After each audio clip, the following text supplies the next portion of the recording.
Hi hello friends, എല്ലാ കൂട്ടുകാർക്കും ഈ പുഴയും കടന്ന് റിവ്യൂയിലേക്ക് സ്വാഗതം. അങ്ങനെ നമ്മുടെ കാവേരിയും കുടുംബവും നരന്റെ വീട്ടിലേക്ക് വരാൻ തയ്യാറായി നിൽക്കുകയാണ്. നരൻ ആദ്യം ആ വീടിന് താക്കോല് കൊടുക്കാൻ സമ്മതിച്ചില്ലെങ്കിലും പിന്നീട് ജയബാലന്റെ ഭീഷണിയിൽ അവർക്ക് വീട് കൊടുക്കരുതെന്ന് ജയബാലൻ പറഞ്ഞേ കേട്ടിട്ട് എന്തായാലും വീട് കൊടുത്തേ പറ്റൂ എന്ന് പറഞ്ഞ് ആ താക്കോലെടുത്ത് മുത്തശ്ശിയുടെ കയ്യിൽ കൊടുക്കുകയാണ്. അങ്ങനെ ആ മുത്തശ്ശി ആ താക്കോൽ അവർക്ക് കൈമാറുകയും അവർ ആ വീട് തുറന്ന് അകത്തേക്ക് കടക്കുകയും ചെയ്യാൻ നിൽക്കുകയാണ്. അപ്പൊ ശാരദയാണ് വീട് തുറക്കുന്നത്. വീട് തുറന്ന് നോക്കണ വഴിക്ക് ശാരദ ഞെട്ടിപ്പോവുകയാണ്. അകത്ത് കസേരയില് വടിവാളുമായിട്ട് ജയബാലൻ ഇരിക്കുന്ന കാഴ്ചയാണ് ശാരദ കാണുന്നത്. അപ്പോ അലറി വിളിക്കുകയാണ് ശാരദ. അപ്പൊ ആ സമയത്ത് എന്താ എന്താ അമ്മേ എന്നിങ്ങനെ ചോദിക്കുന്നുണ്ട് അവരൊക്കെ. അപ്പൊ ദേ നോക്കി എന്ന് പറഞ്ഞ് വിരല് ചൂണ്ടിക്കാണിക്കുകയാണ്. പക്ഷേ അത് ശാരദയ്ക്ക് തോന്നിയതാണ്. അവിടെ ആരും തന്നെ ഉണ്ടായിരുന്നില്ല. അപ്പോൾ ആ സമയത്ത് ഇവിടെ ആരും ഇല്ല അമ്മേ എന്ന് പറയുന്നുണ്ട്. സത്യമാണോ എന്ന് ചോദിക്കുമ്പോൾ അതെ എന്ന് പറയുന്നുണ്ട്. അപ്പൊ ശാരദയ്ക്ക് ഒന്നും കൂടി നോക്കുമ്പോൾ ശരിയാണ്, ഇവിടെ ആരും ഇല്ല എന്ന് മനസ്സിലാകുന്നുണ്ട്. എന്തായാലും അകത്തേക്ക് കടക്കുകയാണ്. യമുന ആ വീടൊക്കെ നോക്കിയിട്ട് പറയുന്നുണ്ട്. യമുനയ്ക്ക് ആ വീട് വലിയ താല്പര്യമായില്ല. അവള് പറയുന്നുണ്ട് അത്ര വലിയ സൗകര്യമൊന്നും ഇല്ല അമ്മ എന്ന് പറയുകയാണ്. അപ്പൊ കാവേരിയും അതുപോലെ ശാരദയും പറയുന്നുണ്ട് അതെ മിണ്ടാതെ അവിടെ ഇരുന്നോളണം. എത്ര ദിവസം നമ്മളെ അവിടെ അറിയാലോ ഒരു വീട് കിട്ടാൻ പെടുന്ന പാട്. ഇത് ഉള്ളതുകൊണ്ട് ഇതാക്കി പോകാം. പിന്നെ ഇവിടെ വാടകയൊക്കെ വളരെ കുറവാണ്. അതുകൊണ്ട് എങ്ങനെയൊക്കെ ജീവിച്ച് പോകാം. നമുക്ക് ഇപ്പൊ പ്രധാനം എന്ന് പറയുന്നത് ഇവളുടെ ഓപ്പറേഷൻ, ഇവളുടെ ചികിത്സയും കാര്യങ്ങളല്ലേ എന്നൊക്കെ ഇങ്ങനെ പറഞ്ഞങ്ങനെ നിൽക്കുകയാണ്. അപ്പൊ ആ സമയത്താണ് നമ്മുടെ നരന്റെ മുത്തശ്ശനും മുത്തശ്ശിയും കൂടി വരുന്നത്. അപ്പോൾ വിനീതാണെങ്കിൽ സാധനങ്ങൾ ഓരോന്നായിട്ട് അടക്കി പറക്കി ഓരോരുത്തർ എടുത്ത് വെക്കുകയും ചെയ്യുന്നുണ്ട്, പെട്ടിയും സാധനങ്ങളൊക്കെ. അപ്പോൾ എങ്ങനെയുണ്ട് വീഡിയോ ഇഷ്ടപ്പെട്ടോ എന്ന് ചോദിക്കുകയാണ് നരന്റെ മുത്തശ്ശനും മുത്തശ്ശിയും. ഇഷ്ടപ്പെട്ടു എന്ന് അവർ പറയുകയും ചെയ്യണം. ഇരിക്കുമെന്ന് പറഞ്ഞ് കസേരക്ക് ഇട്ട് കൊടുത്ത് അവരങ്ങനെ ഇരിക്കുന്നുണ്ട്. അപ്പോൾ ഈ വീട് എൻ്റെ പേരമകന് കൊടുക്കാൻ ഇഷ്ടമുണ്ടായിരുന്നില്ല, പിന്നീട് അവന് താല്പര്യപ്പെട്ടു എന്നൊക്കെ പറഞ്ഞങ്ങനെ നിൽക്കുന്നുണ്ട്. എന്തായാലും അച്ഛന്റെ ഫോട്ടോയും അതുപോലെ തന്നെ ഭഗവാന്റെ ഫോട്ടോ ഒക്കെ അവിടെ വെച്ചിട്ട് അതിൽ മാലയിട്ട് തിരി തെളിക്കാൻ നേരത്ത് കയ്യിൽ തീപ്പെട്ടി ഒന്നും ഇല്ല. അപ്പൊ അത് എടുത്തില്ല എന്നൊക്കെ ഇങ്ങനെ ചോദിക്കുന്നുണ്ട് കേട്ടോ. അപ്പൊ ആ സമയം വിനീതിനോട് മുത്തശ്ശൻ പറയാണ് അതിനെന്താ നിനക്കിപ്പോ കടയിൽ പോയി മേടിക്കാനും നിൽക്കണ്ട, അവിടെ പോയി വീട്ടിൽ പോയിട്ട് എടുക്കാമെന്ന് പറഞ്ഞിട്ട് മുത്തശ്ശനും വിനീതും കൂടി പുറത്തേക്ക് ഇറങ്ങുന്ന സമയത്ത് പെട്ടെന്ന് ജയബാലൻ അവിടെ ഇരിക്കുകയാണ്. ജയബാലനെ കണ്ട് ഞെട്ടിപ്പോവുകയാണ്.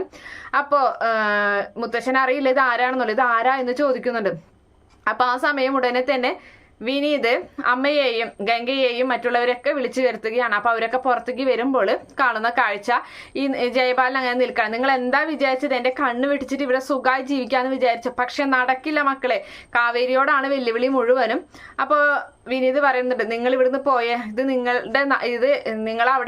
നിങ്ങളെ കൊണ്ട് ഞങ്ങൾക്ക് അവിടെ സ്വൈര്യമില്ലാതെയാണ് ഞങ്ങൾ ഇവിടേക്ക് വന്നത്, ഇനിയെങ്കിലും ഞങ്ങളൊന്ന് ജീവിക്കാണ്, നീ പോയേ എന്നൊക്കെ പറഞ്ഞിട്ട് ഉന്തും തള്ളൊക്കെ ആവുന്നുണ്ട്. എന്തായാലും വിനീതിനെ കയ്യേറ്റം ചെയ്യാൻ നിൽക്കാണ് ജയബാലന്. അപ്പോ കാവേരി അതിന്റെ ഇടയിൽ ഇടപെട്ടിട്ട് അവനെ അങ്ങനെ തട്ടി നീക്കാനൊക്കെ നോക്കുന്നുണ്ട്. ആ സമയത്ത് ഈ മുത്തശ്ശന്, അതായത് ഈ നരന്റെ മുത്തശ്ശൻ അതിന്റെ ഇടയിൽ കയറി എന്താ ഇവിടെ, ഇത് ഞങ്ങളെ വീടാണ്, ഇത് എന്ത് ഇവിടെ വന്നിട്ട് ഒരാളിങ്ങനെ വന്ന് ചെയ്യുന്നു എന്നൊക്കെ ചോദിച്ച് അയാളും ഇടയിൽ കയറുന്ന സമയത്ത് അയാളുടെ ഷർട്ടിന് പിടിക്കുകയാണ് ജയബാലൻ. അത് കണ്ടുകൊണ്ടാണ് നരൻ എവിടേക്ക് വരുന്നത്. നരൻ എന്തായാലും തന്റെ മുത്തശ്ശന് ഉപദ്രവിക്കാൻ ശ്രമിച്ച ജയബാലനെ വെറുതെ വിടുന്നില്ല. നല്ല ചവിട്ടും നല്ല ഇടിയും തല്ലൊക്കെ കൊടുക്കുന്നുണ്ട്. അപ്പോ ആദ്യമായിട്ട് നമ്മുടെ കാവേരി നരനെ കാണുന്നത് അപ്പോഴാണ്. ഒറ്റ കാഴ്ചയിൽ തന്നെ കാവേരിക്ക് നരന്റെ ആ ഒരു എൻട്രി എല്ലാം അങ്ങോട്ട് ഇഷ്ടപ്പെട്ടു പോവുകയാണ്. അവനെ അങ്ങോട്ട് നോക്കി നിൽക്കുന്നുണ്ട് കേട്ടോ കാവേരി. അങ്ങനെ അവനെ തല്ലി തകർത്തിട്ട് പറയുന്നുണ്ട് മര്യാദക്ക് ഇവിടെ നിന്ന് പൊക്കോളണം, നിന്നോട് ഞാൻ പറഞ്ഞതല്ലേ ഇവിടേക്ക് വരണ്ട എന്ന്, ഇതെന്തായാലും എന്റെ വീടാണ്, ഇതിൽ എനിക്ക് ഇഷ്ടമുള്ള പോലെ പ്രവർത്തിക്കാണ്, നീ ആരിവിടെ വന്നിട്ട് ചോദിക്കാന്ന് പറയുകയാണ്.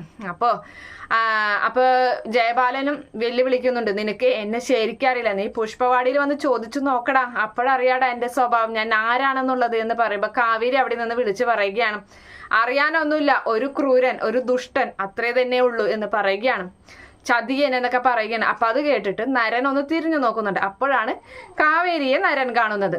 അപ്പൊ ആ സമയത്ത് നീ എന്നോട് ഇവിടുന്ന് പൊക്കോളാനാ പറഞ്ഞത് എന്ന് പറഞ്ഞ നരൻ അങ്ങനെ സമയം കൊടുക്കുന്നുണ്ട്. പെട്ടെന്ന് പോയില്ലെങ്കിൽ നിന്റെ കാര്യത്തിൽ ഞാനൊരു തീരുമാനം ഉണ്ടാക്കും എന്നൊക്കെ പറഞ്ഞ് അങ്ങനെ എല്ലാവരും ചേർന്ന് പൊക്കോ, അതാ നല്ലത്, ഇല്ലെങ്കിൽ എന്റെ അവന്റെ സ്വഭാവം നിനക്കറിയില്ല എന്നൊക്കെ പറഞ്ഞ് അങ്ങനെ ഒരു വിധത്തിൽ ജയബാലൻ അവിടെ നിന്നും പോകുന്നുണ്ട്. വെല്ലുവിളിച്ച് തന്നെയാണ് അവിടെ നിന്നും പോകുന്നത്. അങ്ങനെ ഈ പറയുന്ന ഇവൻ നരൻ അകത്തേക്കും കയറി പോവുകയാണ്.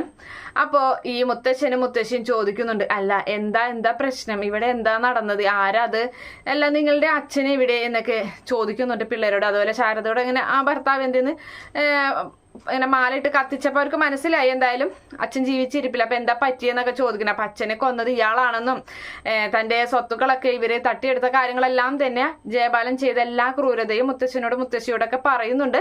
അങ്ങനെ അതിനുശേഷം അത് ശരി, ഇനി നിങ്ങൾ പേടിക്കണ്ട, എന്തായാലും എന്റെ നരൻ ഇവിടെ ഉള്ളിടത്തോളം കാലം അവൻ ഇനി എന്തായാലും ഒന്ന് പേടിക്കും ഇങ്ങോട്ട് വരാനായിട്ട് എന്ന് പറഞ്ഞ് ധൈര്യം കൊടുത്തിട്ടാണ് അവരും അവിടെ നിന്നും പോകുന്നത്. എന്തായാലും അകത്ത് ചെന്നിട്ട് ഇപ്പൊ ആദ്യം പുതിയൊരു വീടല്ലേ, അപ്പൊ അവിടെ ചെന്ന് പാലൊക്കെ കാച്ചുന്നുണ്ട്. പാലൊക്കെ അവർക്ക് ഒരു ഗ്ലാസ് കൊണ്ടു കൊടുക്കുകയാണ്. അപ്പോൾ നരനുള്ള പാല് കൊണ്ടു കൊടുക്കാനായിട്ട് കാവേരിയോട് ആവശ്യപ്പെടുകയാണ്. അപ്പോൾ കാവേരി ആ പാലുമായിട്ട് ആ പായസം എന്തോ വെച്ചിട്ടുണ്ട് അതുമായിട്ട് അങ്ങോട്ട് ചെല്ലണ സമയത്ത് നരനാണെങ്കിൽ അവിടെ ജോലിക്ക് പോകണം എന്ന രീതിയിൽ ഡ്രസ്സൊക്കെ ഇട്ടിട്ട് താഴോട്ട് വരികയാണ്. കാവേരിയെ നോക്കുന്ന പോലുമില്ല. അതുപോലെ തന്നെ കാവേരി പിന്നിലൂടെ ചെല്ലുന്നുണ്ട് ഇതും കൊണ്ട്.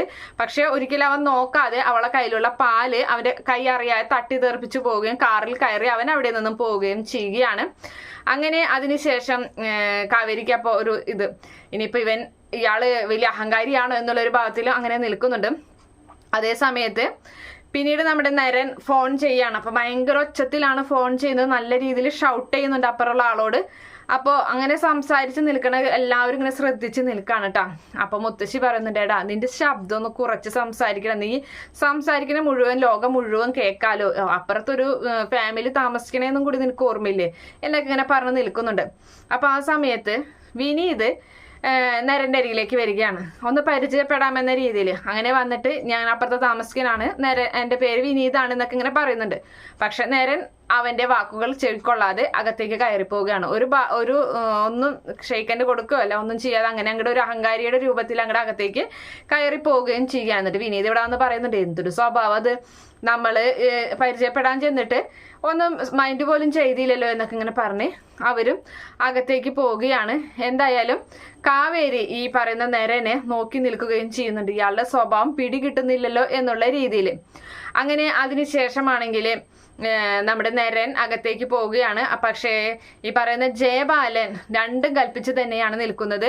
ഈ കാവേരിയെയും കുടുംബത്തെയും ഈ വീട്ടിൽ നിന്ന് പടിയിറക്കാൻ വേണ്ടി തന്നെ നോക്കുന്നുണ്ട്. പക്ഷെ നരനാണെങ്കിൽ ഈ വീട്ടിൽ നിന്ന് അവരെ പിടിച്ചു നിർത്താനും നോക്കുന്നുണ്ട്.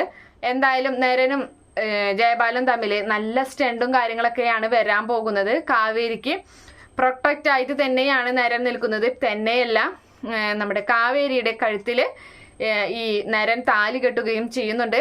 പിന്നെ അതുപോലെ തന്നെ നിവിൻ അവിടേക്ക് വരികയാണ്. നിവിനും യമുനയും കൂടിയിട്ട് ഒന്നാവും, സെറ്റ് ആവുന്ന കാര്യങ്ങളൊക്കെ തന്നെയാണ് വരാൻ പോകുന്ന എപ്പിസോഡിലൊക്കെ കാണിക്കാൻ പോകുന്നത്. എന്തായാലും ഈ റിവ്യൂ ഇഷ്ടപ്പെടുകയാണെങ്കിൽ ഈ ചാനൽ ഒന്ന് സബ്സ്ക്രൈബ് ചെയ്ത് സപ്പോർട്ട് ചെയ്യണേ. അതുപോലെ തന്നെ ലൈക്ക് ചെയ്യാനും കമന്റ് ചെയ്യാനും ഒന്നും മറക്കണ്ട. Okay friends, bye, thank U.